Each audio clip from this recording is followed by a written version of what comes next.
the pledge.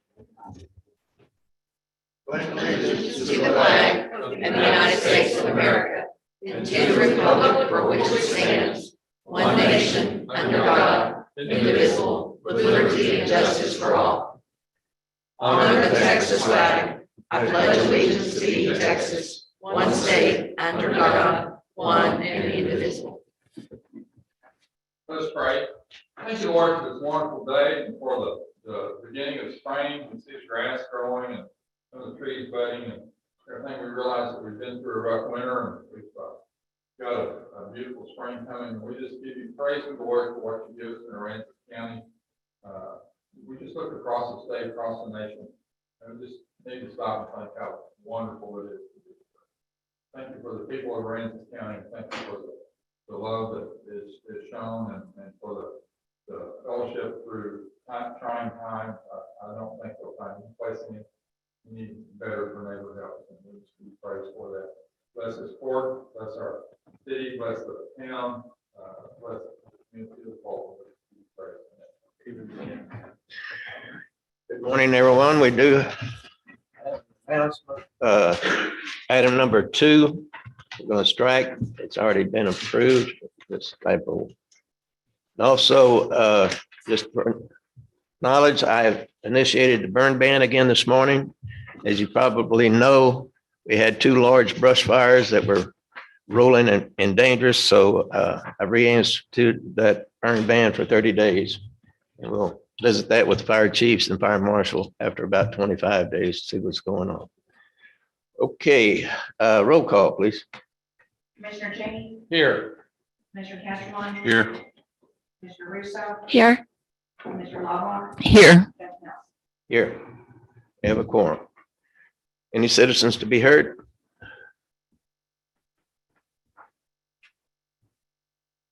Anybody sign up?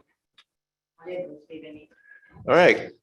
We do have a presentation. I'm proud to announce a presentation proclamation P03-2021, recognizing the volunteers and personnel from the Fulton Fire Department, Lamar Fire Department, Aransas County Sheriff's Department, and the Fulton Community Church, who opened their doors and provided meals and drinking water during a winter storm of 2021. Would y'all please come forward and go ahead and read the proclamation.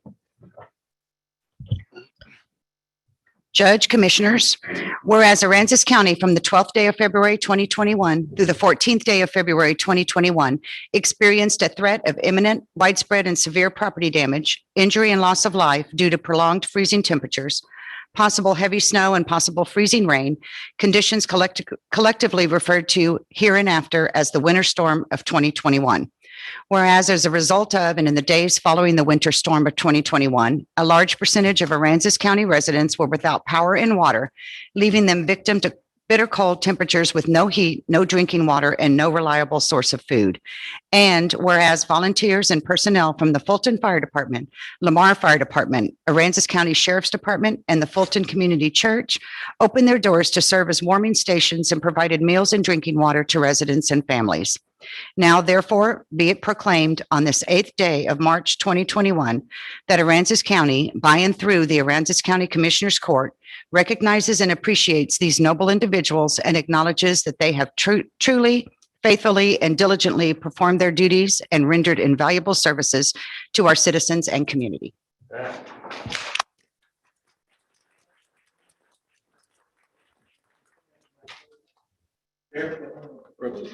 Oh, there he is,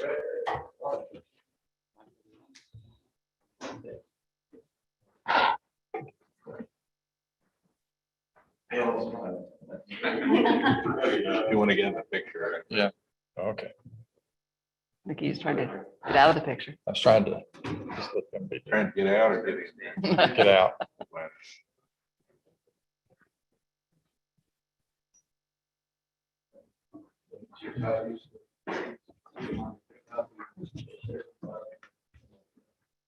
Good job, guys. Good job. Appreciate it. Judge, I wanted to add, it's on the consent items, but I wanted to point out in case you didn't notice it. We've had 3 citizens that I know of step forward and send an acknowledgement, a thank you for the efforts that went on out yonder, and it included monetary donations to help offset the cost, which saying thank you was one thing, but actually saying they appreciated it enough to send a donation was above and beyond. Yes, I was going to mention that, and thank you for bringing it up. The individuals were having to stay in the shelter and were fed by the sheriff's department and detention center. I just want to say thank you on behalf of the fire department, Fulton Fire Department. It's what we do. I'm glad we could step up and be, of help to the citizens. This means a lot to us and appreciate it, Judge and Commissioners. Thank you very much. Thank you. We do appreciate everything you do. All right, under consent items, we have 8 items. 3 of those items are the donations from 3 different individuals for sheriff's help feeding them while they were in the shelter. $100 each, which is very nice. Send them a letter saying thank you. And then, of course, another one is a donation from Les and Marv Puckett Children's Foundation from the library. Do I have a motion? I move to approve the status report. Oh, sorry. I move to approve the consent items. Second. Motion made and seconded, Commissioner Casterline. I have one question. Yes. Would you like to handle the donations separate where we can act on each one of them separately? Just as a matter of honor. It's up to the court, but I think it would be appropriate to just name them as, into the court with an action. Well, Just up to you. motion's been made and seconded, Jack, That's fine. and I plan on writing them a personal letter, each of them anyway, so. Okay, well, I'm not doubting that. I just, whenever somebody gives us a donation, I just like for it to become court policy that we. Well, why don't you just go ahead and- individually. I mean, it's just a comment. Just go ahead and read the names and the amount so we can go ahead and honor them by putting them in the record. Okay. Discuss and approve the donation of Les and Mary Puckett, the Children's Foundation, for an amount of $1,000. Donation of Sherry Neva to the Sheriff's Department, amount of $100. Donation of James and Constant Johnson to the Sheriff's Department, amount of $100. And the donation of James and Judith Mann to the Sheriff's Department, an amount of $100. And this is all for action that was taken due to the cold weather. Okay. Motion's been made and seconded with a caveat of naming the people donated. All those, roll call.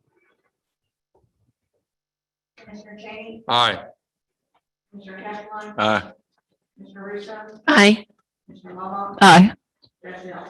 Aye. Unanimous. All right, item 11. Just have a motion. I move to approve the status report on jail operations in consideration for pay adjustment as it relates to staffing. Have a second? Second. Second, Commissioner Castellano. Discussion, Sheriff.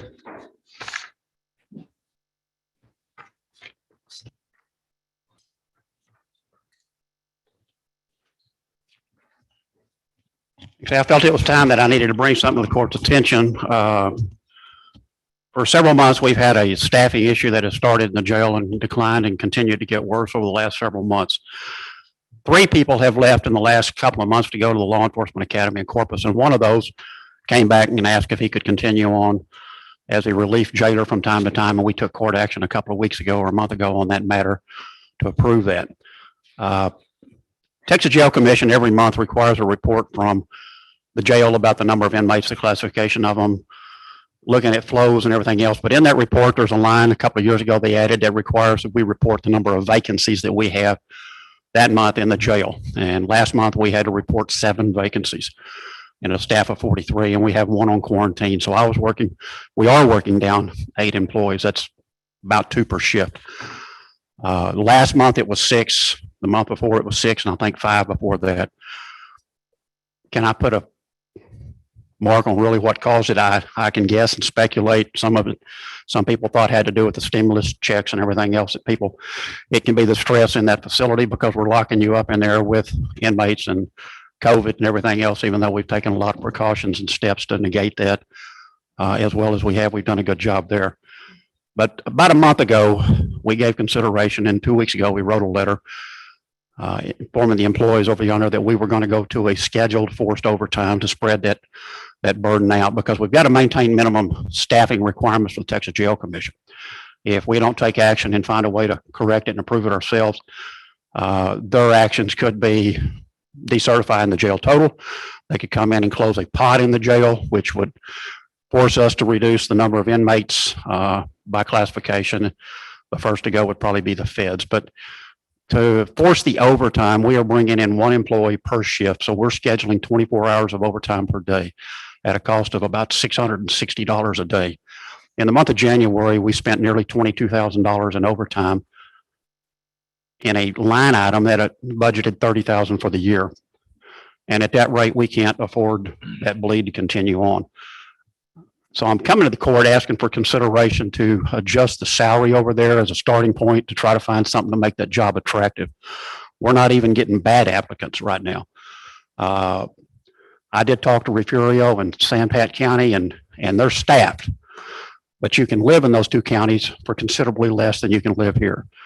And I've acknowledged for a long time that employees can't really afford to live here on the schedules that we have, but I'm not paying enough right now apparently to even attract them to drive here. 6 or 7 years ago, we came to the court and y'all approved a across the board 10% raise over there. And we had applicants, we had employees leave Kingsville and Victoria to come to work here. What's the number? I don't know. But I think we need to give consideration, because at a $22,000 a month run, you know, we're going to go through $220,000, $230,000 a year in overtime.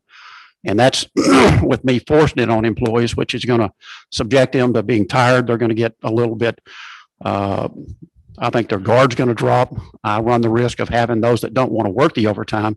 This could backfire. I could see them leave here and go to work in Nueces or San Pat County where they're not being forced to work the overtime.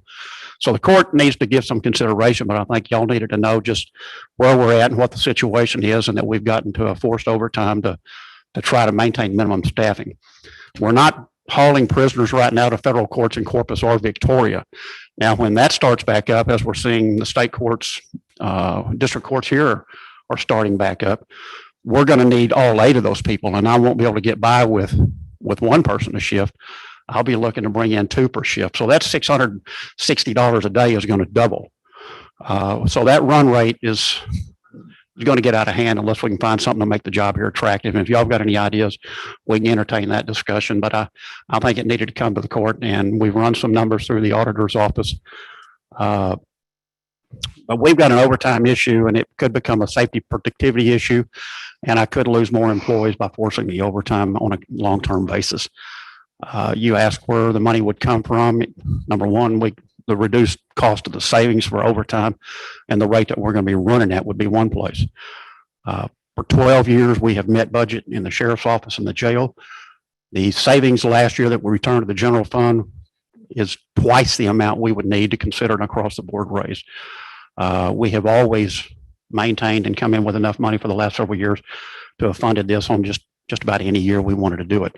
But it's time that I've got to do something in the jail, and I'm coming to the court to ask for your consideration and discussion on trying to move this forward to where we can stop the bleed over there. It's the entry level stuff that's killing me. And I've sent stuff in the packet. I've probably get copies of the reports that the auditors have drawn showing the impact on this year's budget as well as next year at different considerations.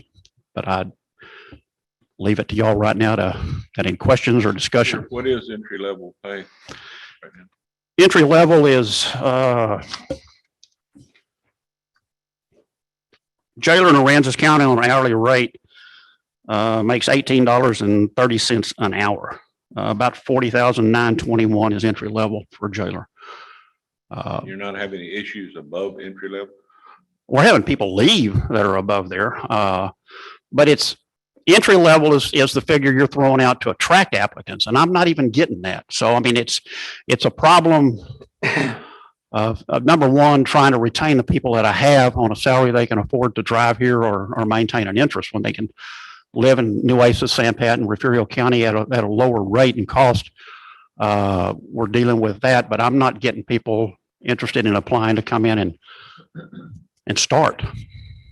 Raise the entry level, then you're gonna have to raise everybody else. Then yeah, you get this bump and creep. What about the idea that legal brought to our attention, possibly saying after 30 days here, you get a $500 bonus, and after 6 months, another 500, after a year, another 500. The only, we can entertain that and look at that, but I mean, I'm not getting, it's still the same entry figure. And so for a month, we're asking them to come over and you can run with that if that's a consideration, put it out that way and structure a pay scale that way. I just don't know if you're going to get any applicants still at the same fee, with a promise of something in 30 days. It is an idea to consider and look at and see where it goes from there. But What's the average in the area, Sheriff? Entry. well, Refugio County pays $18.20 an hour, I think. San Pat has a structure where while their base entry is an annual salary about $2,000 lower than us, what they offer is $500 for every year of experience. So they're looking for experienced jailers to come in. You know, if you've got 6 years or 10 years experience, you're going to start $5,000 higher than their base. Just they're going to pay for that experience up front. Texas Jail Commission allows you to employ people at the age of 18 in the state of Texas without a license, and they have 1 year to complete that certification process. A lot of it is online, and we teach the physical skills portion through our training academy to where they're qualified to take the state exam within the year. I'm not even reaching those people that don't even have a license yet. What about, what's Nueces do? Or Calhoun, offhand? If you don't know, that's fine. He referred me to a site, and I do have that figure somewhere. Just a second. Because that was the first deal that I reached out to find out what everybody around was paying in that regard. But Nueces is undergoing a huge push as well. They've got billboards in Corpus specifically targeting for jailers. So he's not staffed as well. So he may be running into the same dilemma down the road.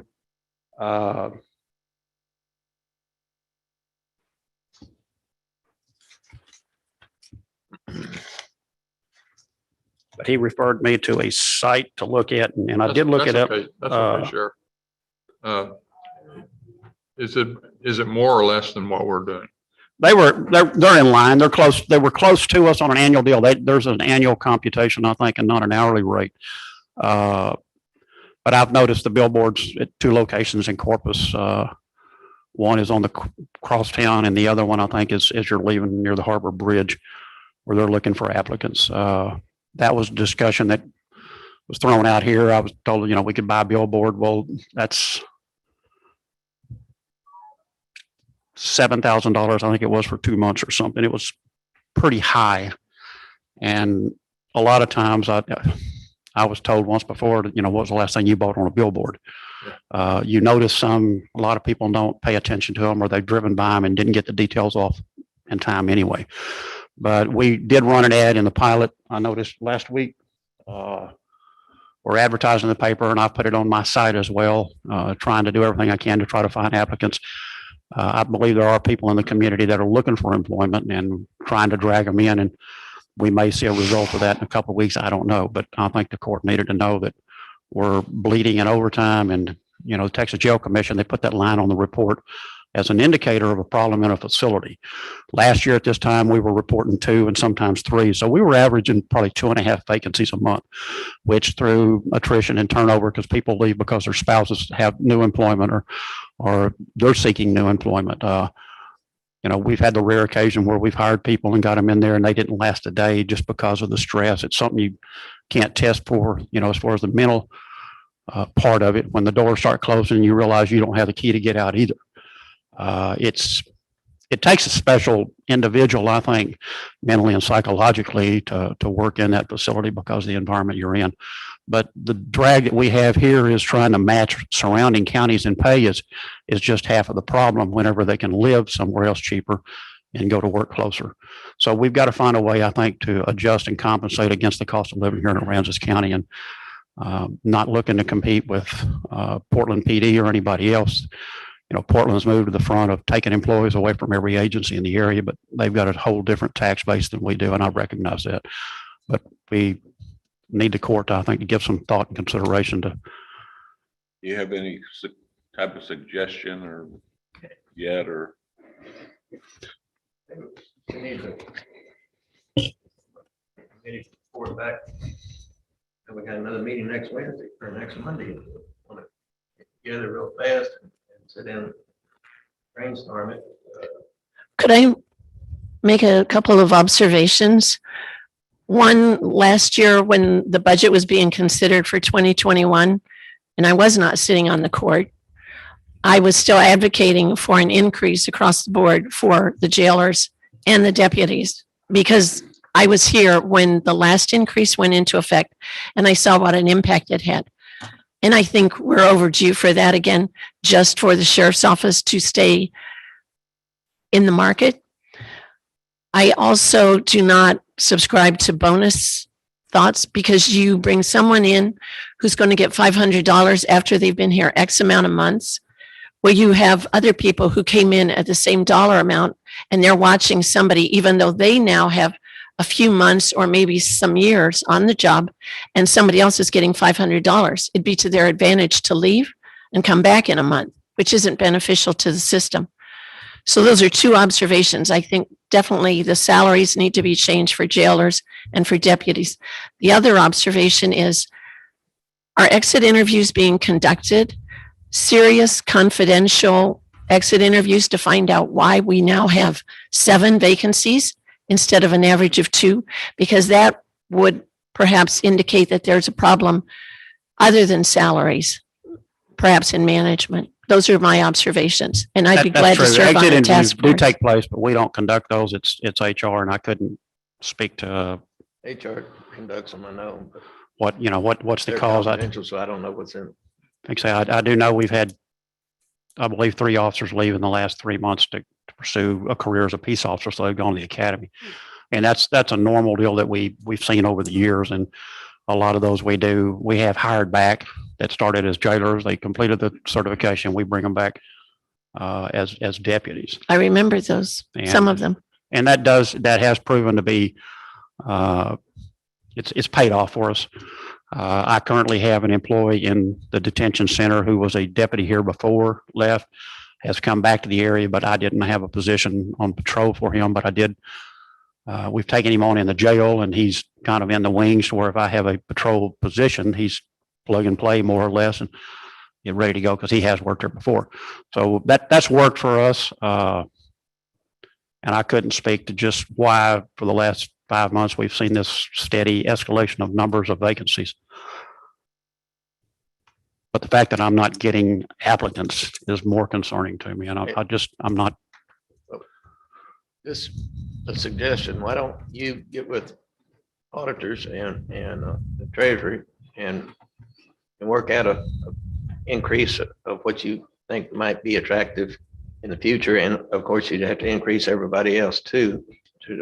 Well, the auditors have provided numbers of a 5, which would be a 1 step, and a 10% deal. Because I don't, and I've spoke to some of you that I don't know what the number is.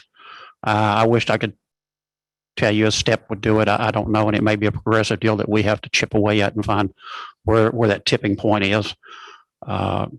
Start low and work our way up if we don't get applicants in 2 months or something, and continue to come back to the court until we reach a salary range that's attractive to people both in the community and outside. In Bear County, I know this because a friend of mine just did this. If you have been to the academy or fixing to go to the academy or is going to the academy, and you want to go to work for the sheriff's department, you got to start in the jail. And they pull many of their street deputies out of experience in the jail. And they don't become eligible for that until they spend 1 year in the jail. And, of course, they got, lots and lots of people, True. but, that's a pretty good deal. If you want to. Well, it serves both wells. Yeah, it does. And that might be something that we want to take into consideration. I don't know, but if you have no experience and you're going to the academy, everything, come in as a jailer. Well, and to your, note, we can look back, I think, through HR and find out how many people might be in a position that they've been a recent hire and would take exception to the fact that we're paying somebody new a bonus that they didn't get and they've been there a few months or a year or something, and look at what that impact would be as well if we considered some kind of a bonus sign-on type deal. Some agencies will actually sponsor and support jailers that go to the academy. Coastal Bend Governments and Corpus at Del Mar, that cost is about $3,000 a session for a student, and that would be 1/3 of the training budget that's allocated to the sheriff's office. I have not done that in the 12 years I've been here because you don't have a way to ensure or hold them. I can send them to an academy, pay for it while they're there. They graduate and find out Portland's paying $8,000 more than I am. And where do you go, especially if you live in Portland or Corpus? Never considered it a wise investment on our part with the numbers and the agencies around that people would take advantage of that get their license certification and then move on somewhere else. So they have resigned, they have paid their own way. But those that have come back, we have employed them. Can't recall turning down anybody that came back and applied after we had them in the detention center, because I do believe there's value to that.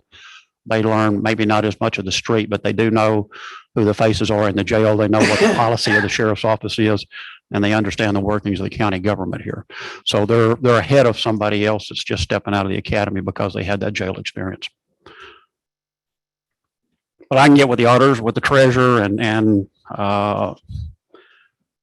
but they did give me numbers for a 5%. They even ran them impact on this year's budget as well as what you would see in next year's budget, because we do reduce a pay period next year.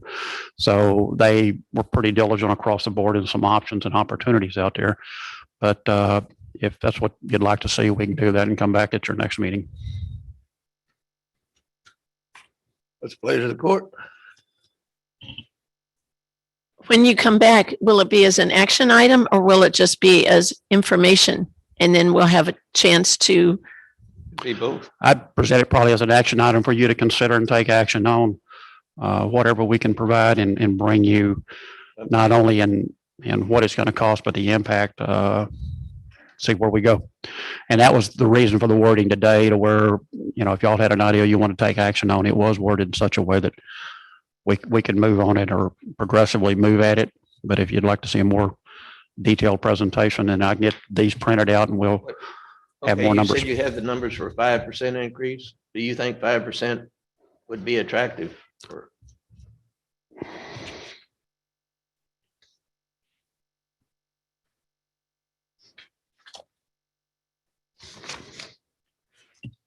%5 in the jail is a step. It amounts to Two steps. 2 steps, 5%. Okay. And on an annual deal,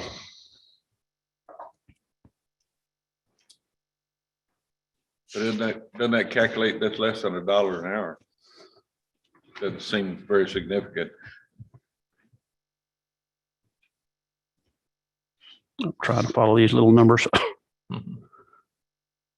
What would a 5% raise across the board cost in a year? A 5% adding to their current payroll would be $57,634. Adding it to the 2021 approved budget, it would be $71,404. Right. That's across the board. Yes, sir. Not just entry level, but everybody? That's all jail staff. That's about 9 months of a single employee. If we have to get them, it seems to me like, maybe we ought to look at something above. Well, and it's 3 months of your overtime rate we're running. It's just, and that keeps going. That's going to stay there to meet minimum. So if we took it up 10%, what would Yes, that sir. do to us? let me-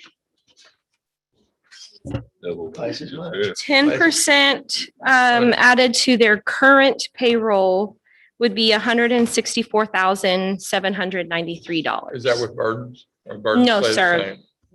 No, burdens would increase with salary and burdens together would increase about 194,000. For But Tandy, you're 10%. giving figures just for the jailers. If they had a 10% increase, would not that put them where the deputies start out? At the same pay level? Isn't there just a, So if Two they pay group- do a 10%, yes, you're correct. then I think that's a problem, because then you'd have the jailers making what the deputies I make. have numbers for sheriffs as well. Would you provide those, please? 10%.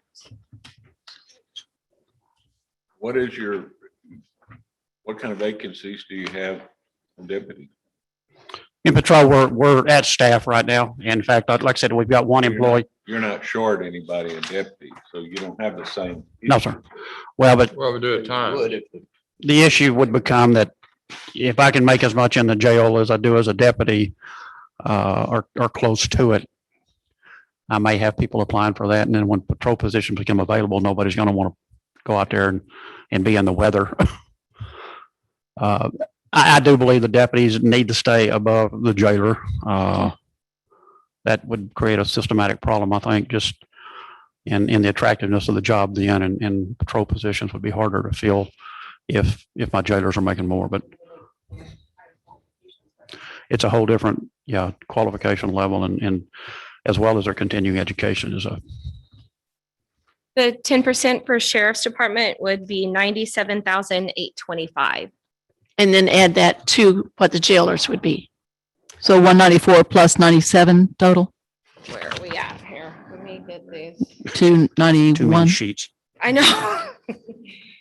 This would be about. What is this? Let's accept the status report and then go ahead and set a, be on the next agenda or a thing.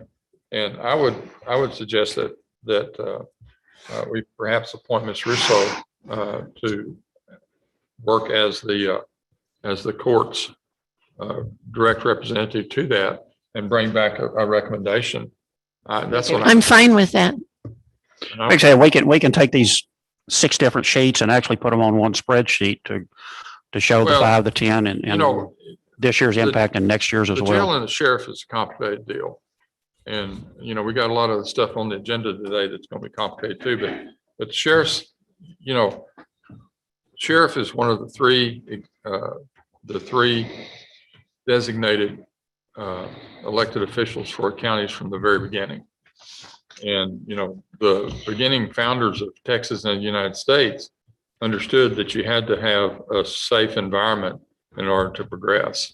And so I want to make sure that we're not downplaying the role of either the jailer or the sheriff. And this court is not doing that. No. But I think it's important enough that we go ahead and not just decide this under a single agenda item, but I think we need to have a commissioner and the sheriff and the jailer and an auditor. I think that needs to be on a committee to come back with a realistic recommendation. You know what the budget's going to be, you know what the effects are going to be long-term. Yes, sir. And you have a game plan. And rather than just giving it lip service now, I'd like to see us do it now. Go ahead and put together, and whenever you're ready to present it, talk to the judge, he'll put it on the agenda. We'll do it. We'll present it. Does anybody have I agree with Commissioner Cheney. I agree with that. And if they can do it in a week, that'd be great. oh, yeah, I think so. Well, a lot of the numbers, yes, we have been running in the last week and putting together stuff, and the auditors were tied up last week with an outside audit coming in and dealing with some of that still this week. And so We've got some Tied up. issues right now with end of the year and things like that. But, I'm ready to make a motion. I move to approve the status of the report of the jail operation in consideration of pay adjustments as submitted by Sheriff Mills. We're considering the pay thing. We're not approving the right now. Okay. Okay. Second. Motion made and seconded. I already have that motion. All right. Roll call. Commissioner Chase, Aye. Cashman. Aye. Commissioner Reese, Aye. Commissioner Lala. Aye. Aye. Okay, item number 12 is discuss approved annual profile report required by the Code of Criminal Procedures. I'll make that motion. Second. Second. Second. Sheriff? Like I say, in hand, you should have two different spreadsheets that were put together. The Texas Commission on Jails, I'm sorry, Texas Commission on Law Enforcement is required by the government code to amass these statistics every year. And it goes to traffic stops of any agency in the state of Texas, and it shows by category whether or not they received a written citation, whether it was a written warning, whether or not a warning was issued. And in previous years, this report, when I brought it to you, was 2 pages long. And it had a few categories. It broke it down by gender and by ethnicity. And this last year in January, media started on the Texas Commission on Law Enforcement about some agencies that weren't reporting. We've always submitted a report, and a part of the accumulation of the report and putting it out is that you bring it to the governing body. Police chief would take it to the city council. If you're a small entity and a marshal, it would go to the city council as well. And as the sheriff's office, I'm bringing the report to y'all. But this year, because of the pressure that came on and all of the concerns about racial equality and everything else, there's been a lot of heat. And the second part of the report is that there's an analysis that's supposed to be done on the report. And in the past, it was just a short report. We brought it to you. Sometimes y'all had comments about looking at specific categories. Well, then this year, Texas Commission on Law Enforcement decided they provided a breakdown for an analysis report, and it became quite extensive. It was no longer, it didn't suffice to say whether it was Hispanic that was stopped or white that was stopped or black that was stopped. They wanted to know, was it an Asian female that was stopped or an Asian male that was stopped? And they broke those into, just kept subdividing categories. At this rate, I wouldn't be surprised to see next year's report include age or something. This information has to be collected on the citation. Because y'all in this community, if my clerk is looking at a ticket and looking at just the last name and trying to decide is that white or Hispanic, you can imagine it becomes a guessing game. But going forward, we had to sit down this year and count a lot of this by hand because it was information that we didn't have broken down on the citation. So we're going to look at having to order a different batch of citations or go to a written ticket machine that would have the software to download this to where next year we can punch a button and spit the report out. But you can see that we issued and kept paperwork on 3,214 citations on the report. And it starts out in the first category as to where this stop occurred, whether or not it was on a city street, county road, or highway, to give you some idea where the focus of your attention might be. And it goes into, was the race known prior to the stop? It talks about what the race was after the stop, whether a search was conducted by percent of these stops. And so was anything found or not found? It's a pretty extensive report. And if rather than read through all of it, but if you look at the bottom of page 2 under item 7, it gives you, well, in all of them, it shows the breakdown that they've expanded and included. The report is here, I guess, for y'all's observation. If you have any questions today or at any time, I'd be glad to answer them and try to go into the amount of detail you want, but I don't think you want to sit here and read 14 pages of statistics. Sheriff, I only have one question. Yes. The identifiers for the columns on that sheet that you were referring to, C and WW and Bland. That's citation and written warnings. Okay.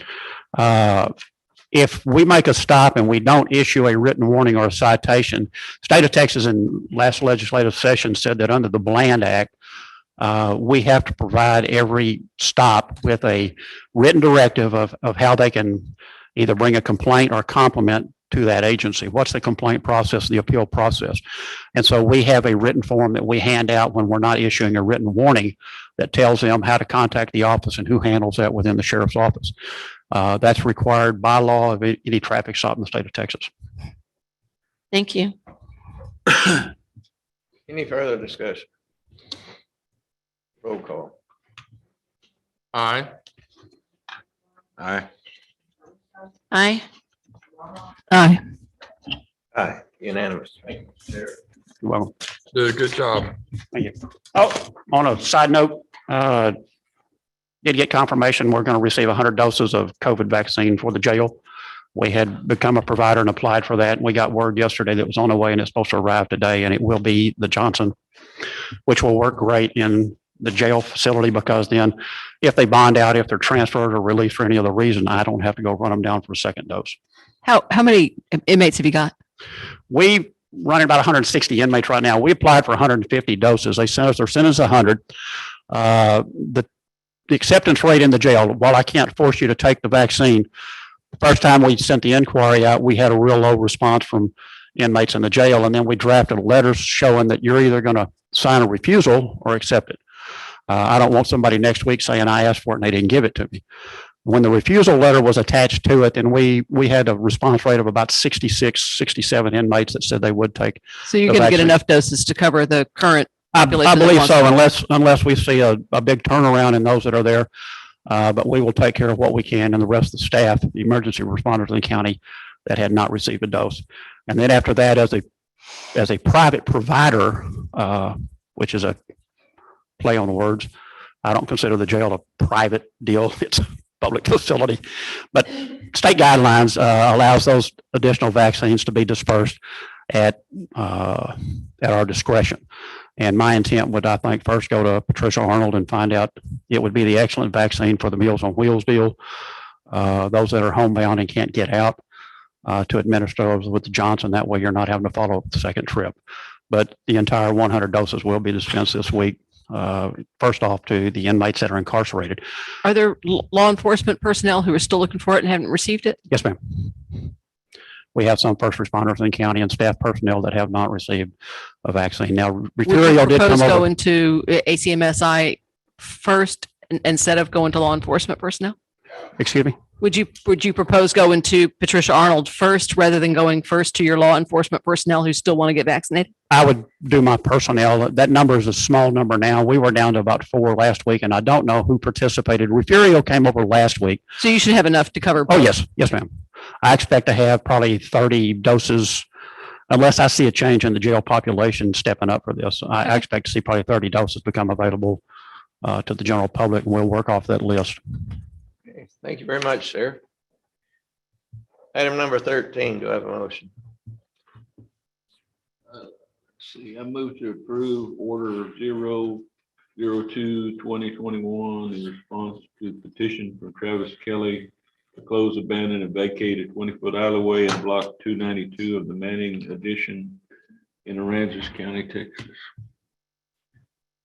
A second. I'll second that.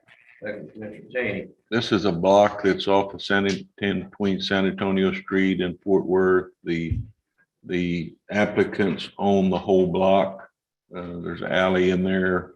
The alleyway isn't accessible by anyone else because the road right of ways on each end have long since been abandoned. So there's no opportunity for anybody else to use the alleyway. Is this near Connie Hager? Hmm? Is this near the Connie Hager site No. farther out? It's on San Antonio, between San Antonio and Fort Worth. So if you would go down Corpus Christi, halfway to the bypass, take a left. Okay. San Antonio, and it's a unimproved block of property. And like I say, they own every lot in the block that these owners do. Because I tried to find it on Google Maps. Okay, thank you. All right, any further discussion? Roll call. Commissioner King, Aye. Cashman, Aye. Commissioner Russo, Aye. Commissioner Walla, Aye. Deputy Marshal. Aye, unanimous. It probably would be a good idea in the future for them to give either the ID number from, because I had the same problem looking it up and I ended up getting the ID number from the appraisal district but if they had a street address on it, it would help out locating it. Good idea.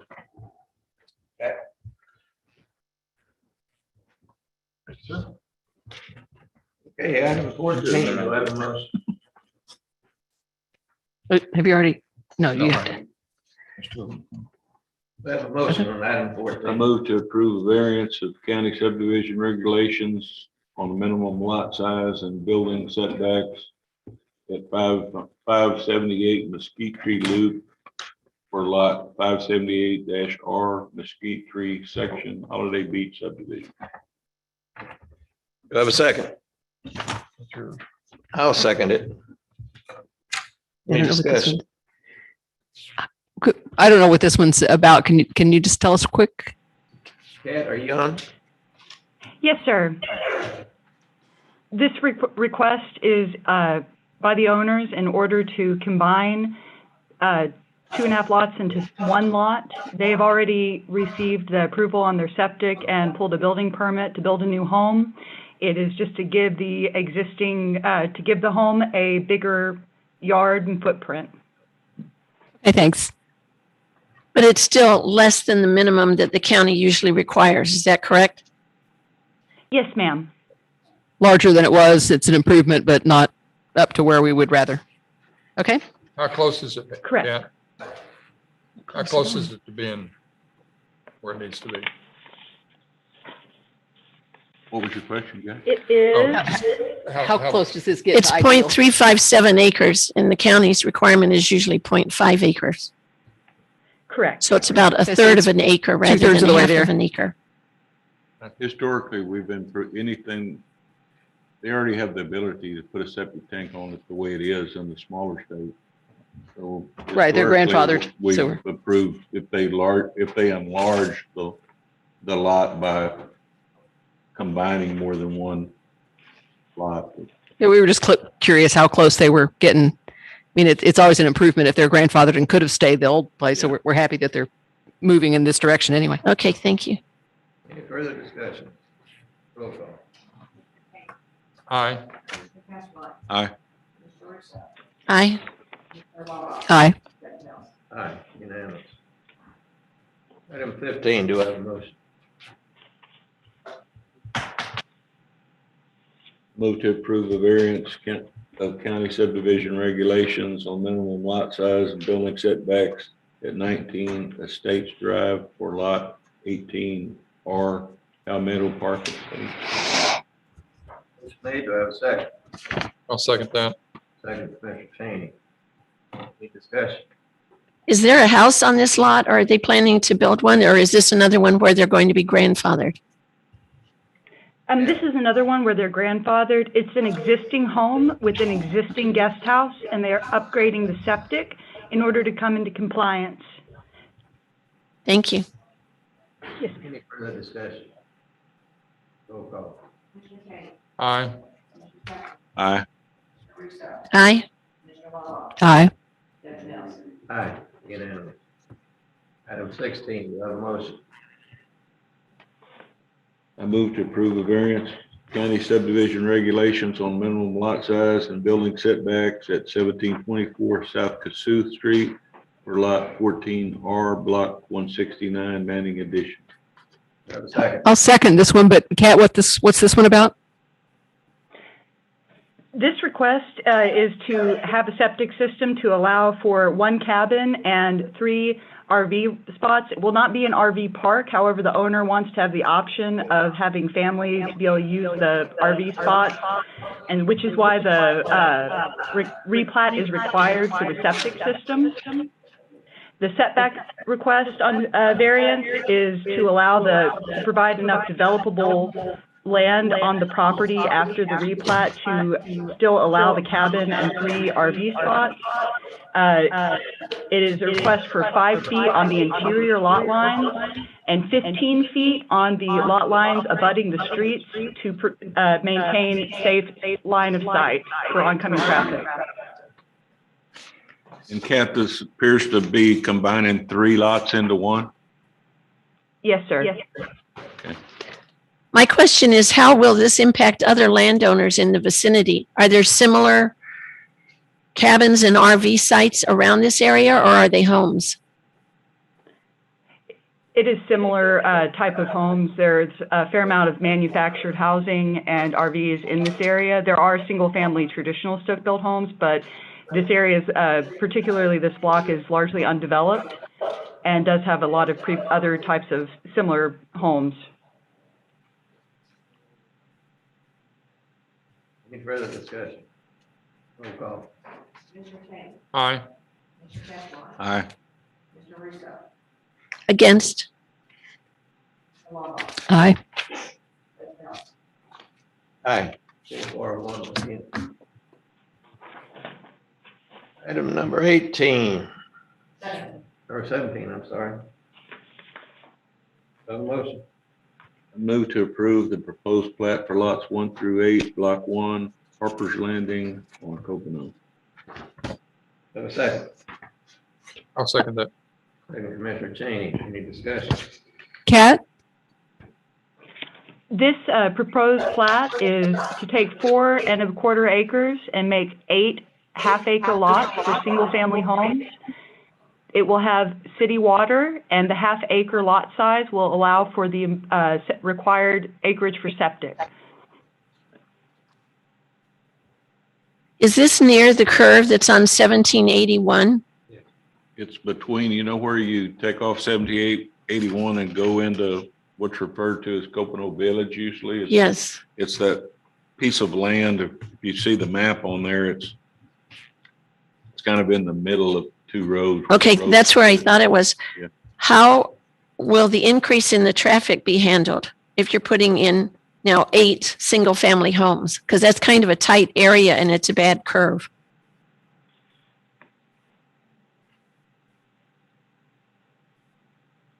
That is an issue that has not been brought up, and I apologize. I have not, that concern has not been brought up. I would be happy to see what options are available for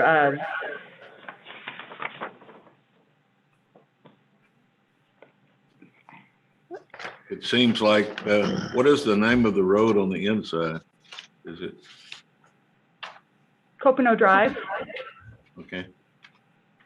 It seemed like it would have been worked a little better if they drew it to access from that road. And half of them access from that road, the other half appear to, well, actually, I guess there's only 3 lots that wouldn't have access from Copano Drive.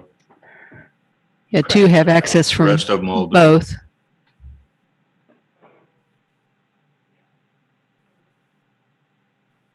Any further discussion?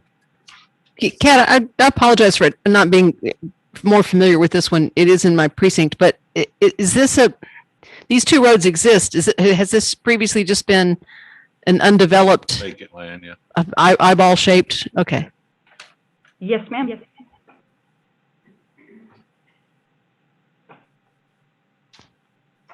Any further discussion?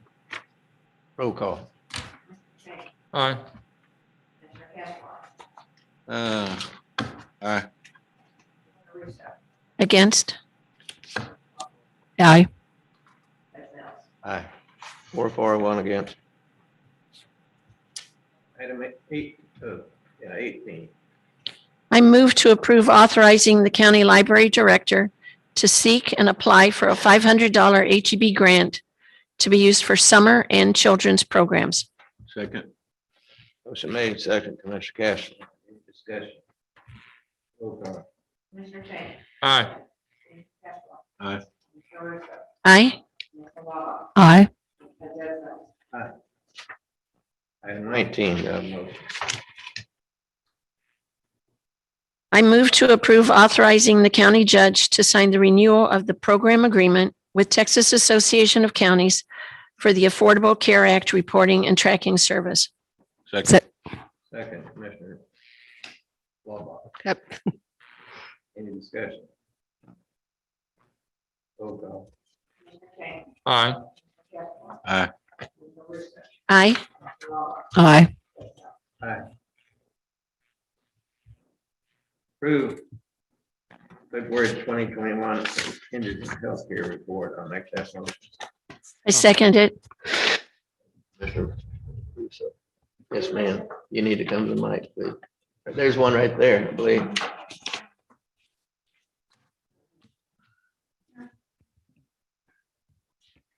The total expenditures for the month of February is $18,708. Total for the 6-month fiscal year, $199,769.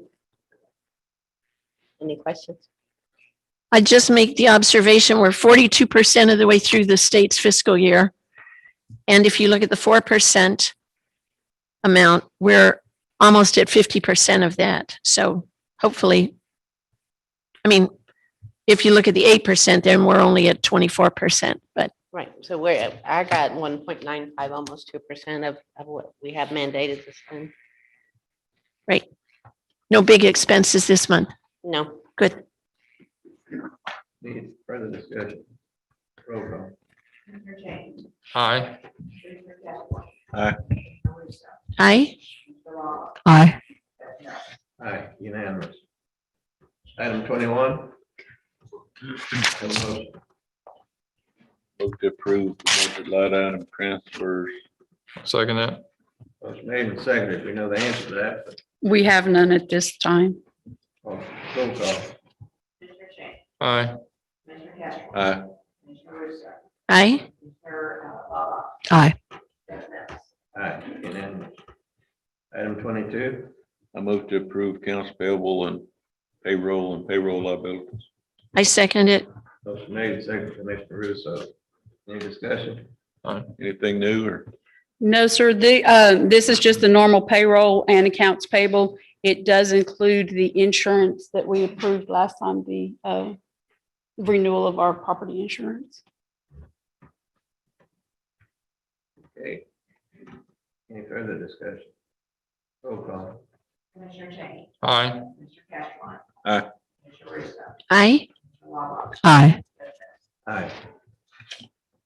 Unanimous. Where any elected official department head has something to bring up to the public, okay. Now it's time.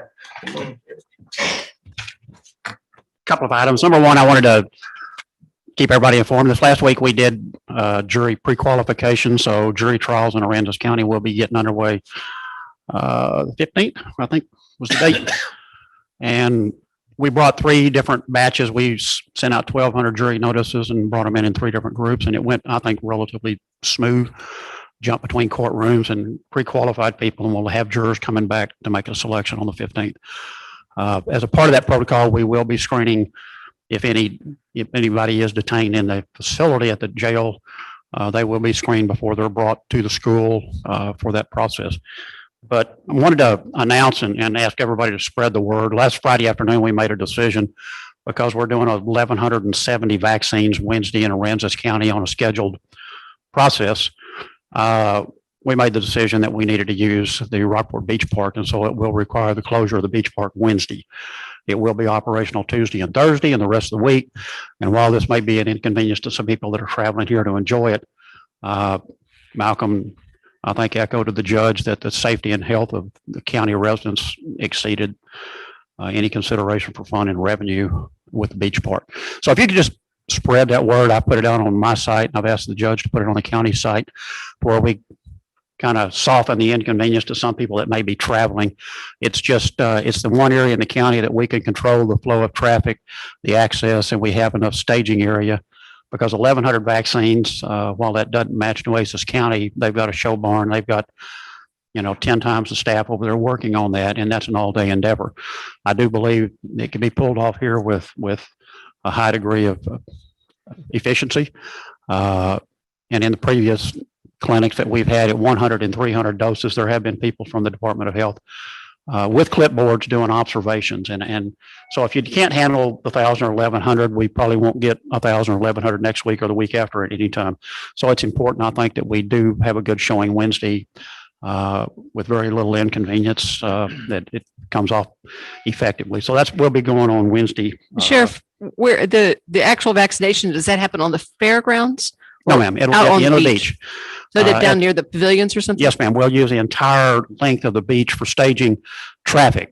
We will close it at the booth. If you don't have an appointment, if you're not on the schedule, you're not getting on the beach.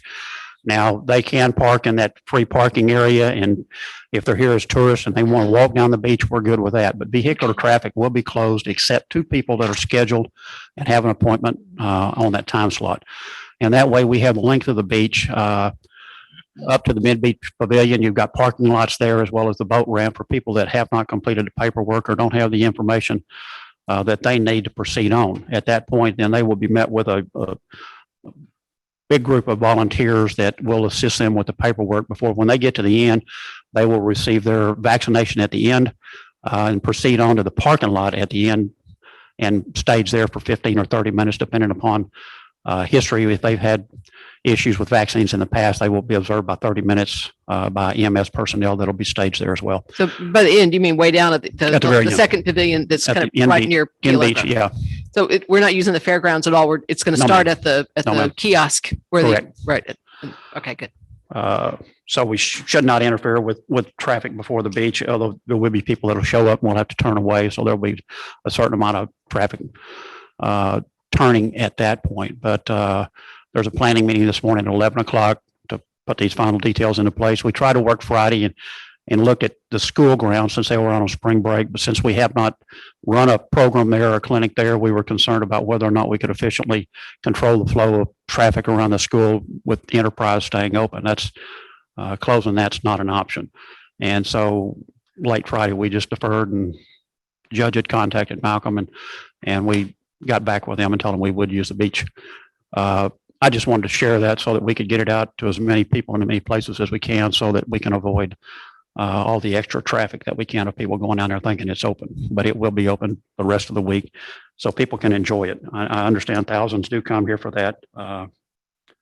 We'd like to have picked a different week, but we don't know when vaccines are coming. I mean, the jail staff was notified yesterday that we're receiving that today. That's just the notice you get, and you better have some kind of a template or temporary plan in place that you can build upon pretty quick. But Sheriff, just to be sure I understood you correctly, you did say people could park outside of the beach park and walk in. Yes, and they did that last Okay. March when we first started with the social separation and such. When they closed the beach park for a while in the boat ramps, people were able to park in that first parking area before the beach and walk down. Some of them went nearly to the mid-beach pavilion. And while this is an inconvenience and a drag, I think if you really want to enjoy the sand and the surf, then you'll Okay, do that. thank you. We've got other boat ramps in the county, and I think there's plenty of other facilities to accommodate some of this, but there will be people that'll come think this is where I'm going to go, and we'll deal with them as they show up Wednesday. The previous vaccination down there on the beach worked really good because you didn't have the issue with other traffic interfering. It's out there by itself. Think so you don't have Cars crossroads that and you're other- controlling intersections of people cutting in, and then they show up somewhere and realize it's not cheese you're giving away or It's hard to something find else. Another location that has that security and. Think so. We don't have a lot of options in the county for, we've done 100 and 300 dose deals, and we've done them at Paws and Taws, and we've done them on the beach. And the last one, we did the second round of 300 doses on the beach for the purpose of a practice run, but we didn't use but about half the beach.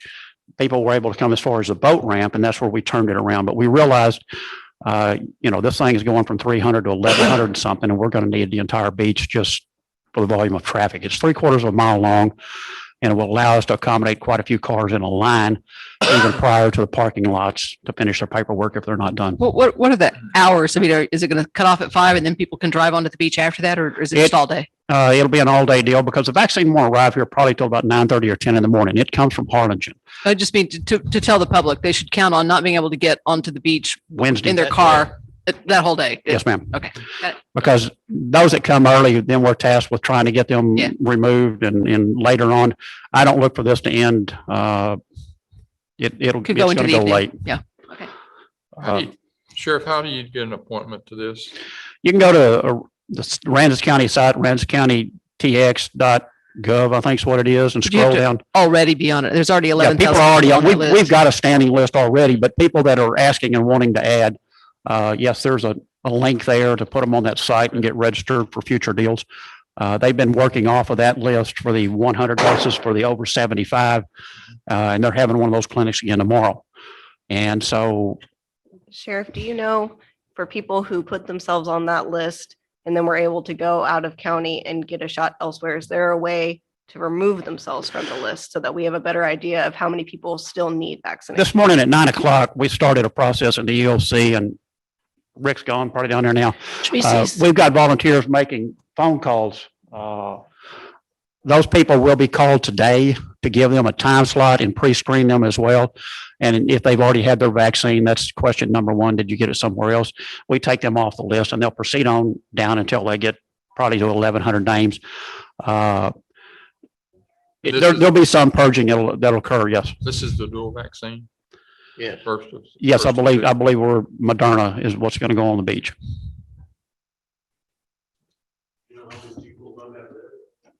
11,000. 11,000 is what I've heard.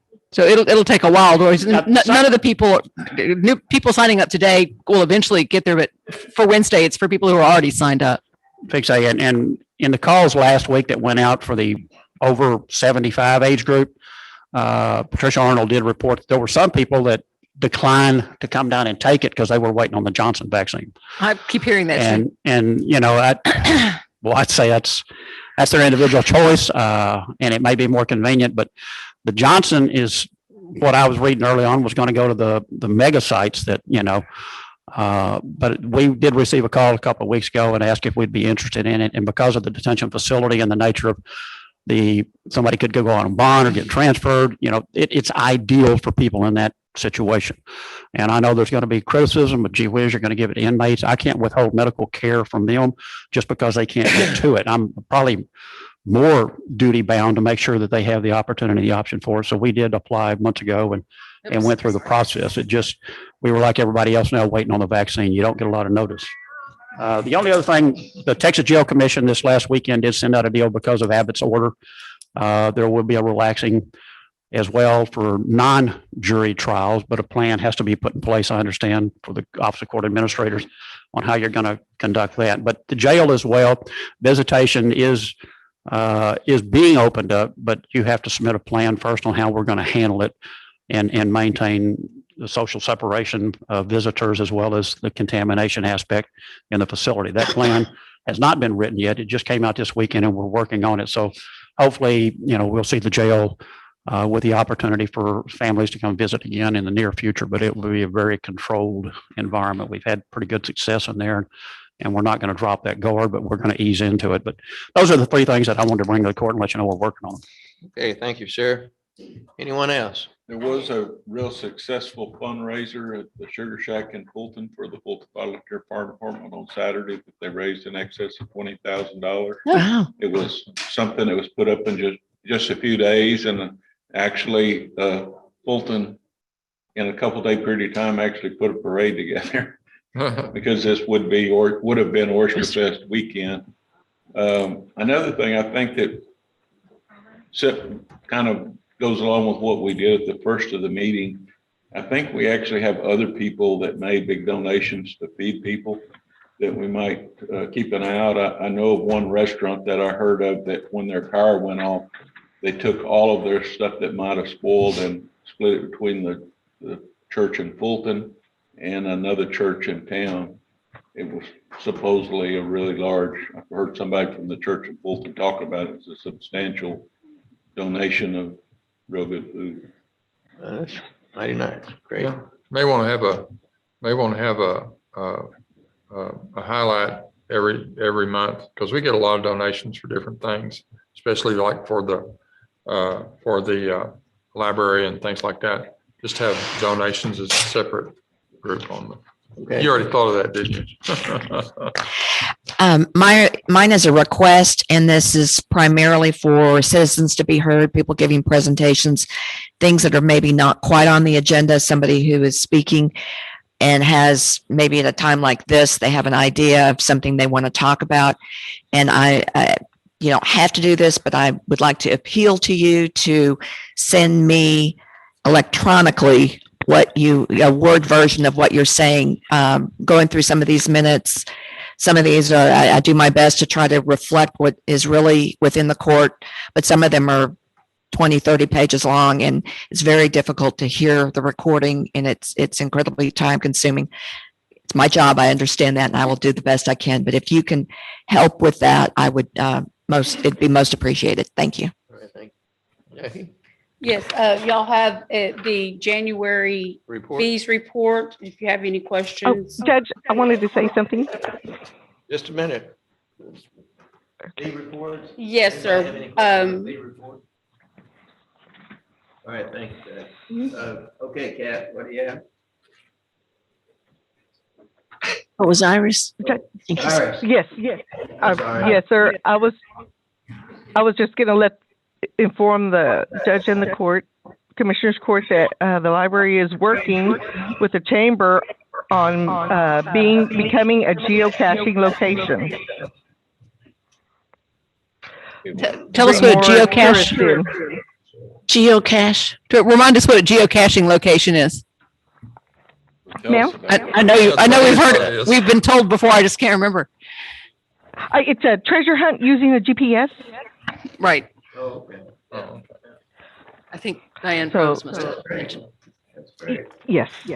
Anyone else? yeah. So I was, Well, go ahead. Go ahead, Iris.